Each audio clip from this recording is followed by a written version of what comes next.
Hello नमस्कार साथियों, आप सभी का स्वागत है आपके अपने यूट्यूब चैनल AP91 पर। आज एक महत्वपूर्ण टॉपिक पर चर्चा करेंगे।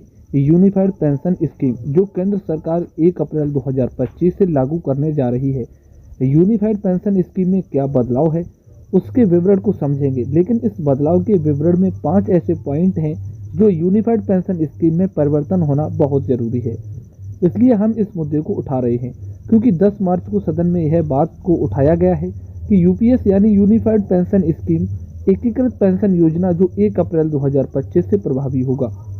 केंद्रीय कर्मचारियों के लिए उन कर्मचारी के लिए फंड का मांग केंद्र सरकार से फाइनेंस मिनिस्टर माननीय निर्मला सीतारमण ने किया है। यहाँ पर विषय यह है कि भारत में जो अभी एम्प्लाई लोगों के लिए जो सेंट्रल या स्टेट एम्प्लाई हैं वह 3 कैटेगरी में बढ़ चुके हैं। 3 कैटेगरी में उनका क्लासिफिकेशन हो चुका है। पुरानी पेंशन योजना, नई पेंशन योजना और एकीकृत पेंशन योजना यानी यूपीएस। अब यह 3 पेंशन योजना में से जो सबसे भरपूर तरीके से जो 100% कह सकते हैं कि जो डिमांड कर्मचारियों का है वह ओपीएसजी का है, क्योंकि हूबहू यह पुरानी पेंशन योजना के आधार पर अपने आने वाले समय में पेंशन और उससे संबंधित जो सुविधाएं हैं वह प्राप्त करना चाह रहे हैं। आज इसी विषय पर बात करेंगे, क्योंकि यहाँ पे देखेंगे एक महत्वपूर्ण न्यूज़ है, आपसे संबंधित है। इसलिए ज़रूर आप मेरे चैनल के साथ जुड़े रहिएगा और नए जुड़े हैं तो चैनल को सब्सक्राइब करिएगा। ज़्यादा से ज़्यादा इस संदर्भ में जो बातें किए जा रही हैं मेरे चैनल पे उसका नोटिफिकेशन आपको समय मिलता रहे। वीडियो अच्छा लगे तो लाइक ज़रूर करिए और शेयर ज़रूर कर दीजिएगा। कोई अगर सुझाव है तो आप कमेंट बॉक्स में सुझाव ज़रूर प्रस्तुत करें। देखिए, यूनिफाइड पेंशन स्कीम में कुछ खामियों में अगर आप देख सकते हैं तो 5 महत्वपूर्ण खामियां आपको देखने को मिलेगी। सबसे पहले जिस पॉइंट पे हम आ रहे हैं वह पॉइंट है वीआरएस का मुद्दा, यानी voluntary retirement service. Voluntary retirement service में अगर बात करें वह स्वैच्छिक सेवानिवृत्ति होता है, जिसमें कर्मचारी एक अपने सर्विस पीरियड के बाद वह स्वैच्छिक रूप सेवानिवृत्त होने के लिए आवेदन करते हैं। अपने विभाग के पास होता क्या है कि यहाँ पर जो यूपीएस में स्वैच्छिक जो सेवानिवृत्ति निर्धारित किया गया है, खास करके अगर बात करें पैरामिलिट्री हो, रेलवे एम्प्लाई हो, इस तरीके के एम्प्लाई हो में यह वीआरएस का जो मुद्दा है वह काफ़ी ज़्यादा दिलचस्प इशू होता है।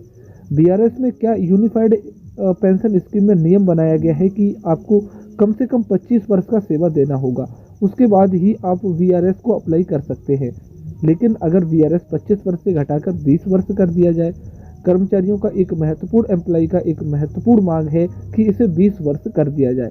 और दूसरा यहाँ पे एक बात और उठ रहा है कि 25 वर्ष बाद जो पेंशन यानी वीआरएस के बाद शुरुआत नहीं होता था, शुरुआत होता था कि जो सरकार की जो सेवानिवृत्ति अब उम्र है, जैसे अभी 60 वर्ष केंद्रीय कर्मचारियों के लिए है, तो जब तक आप 60 कंप्लीट नहीं करेंगे, चाहे अपने वीआरएस 55 में ही ले लिया हो, लेकिन आपको पेंशन के लिए 5 साल इंतजार करना पड़ेगा। एक मुद्दा है कि 20 वर्ष वीआरएस करके जिस समय से वीआरएस लिया जाए उसी समय से पेंशन की राशि स्टार्ट कर दी जाए। महत्वपूर्ण यहाँ पे एक बदलाव के लिए रूप में आप देख सकते हैं, क्योंकि पीएफ आरडीए ने पब्लिक कमेंट को भी मांगा है। दूसरा यहाँ पे जो कंट्रीब्यूशन हो रहा है कर्मचारियों के मूल वेतन और महंगाई भत्ते से 10% की राशि डिडक्ट कर लिया जाता है और 14% की राशि केंद्र सरकार ऐड करके 24% का फंड बनाती है। एनपीएस में, यूपीएस में 14% की जगह पर जो 185% का जो राशि तय किया गया है कर्मचारियों का, एक महत्वपूर्ण सुधार के रूप में यह हो सकता है कि आप अपना फंड 185 का बना लीजिए, 20 का बना लीजिए, 25 का बना लीजिए, लेकिन जो कर्मचारियों का जो 10% का राशि है मूल वेतन और महंगाई भत्ते को उससे कटौती करना बंद कर दे। यह यूनिफाइड पेंशन स्कीम में एक व्यापक सुधार के रूप में आने वाले समय में देखा जा सकता है।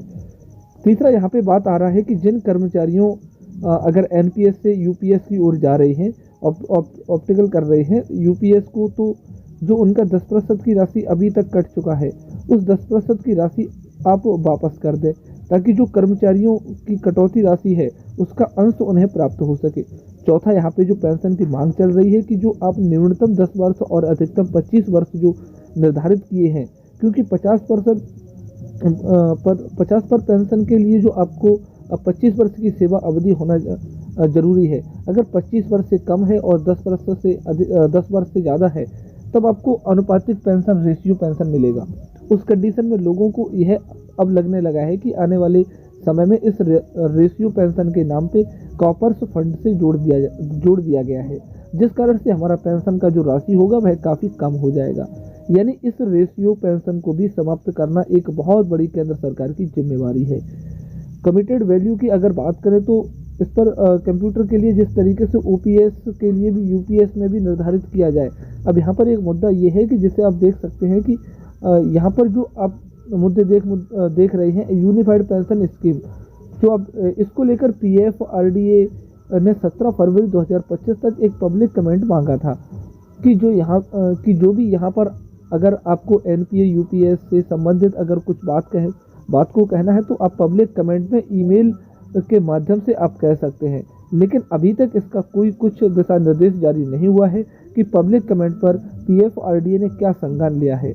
लेकिन इसी बीच में आप देख सकते हैं कि यहाँ पे government 6 parliament not to pre fund unified pension scheme for financial year 26, ये तो केंद्र सरकार से मांग किया गया है 2026 से वित्तीय वर्ष में यूनिफाइड पेंशन स्कीम में हमें पैसे की ज़रूरत है। आखिर यह पैसा क्यों जनरेट किया जा रहा है, यह पैसे का अमाउंट कितना है, जरा इसे समझिए।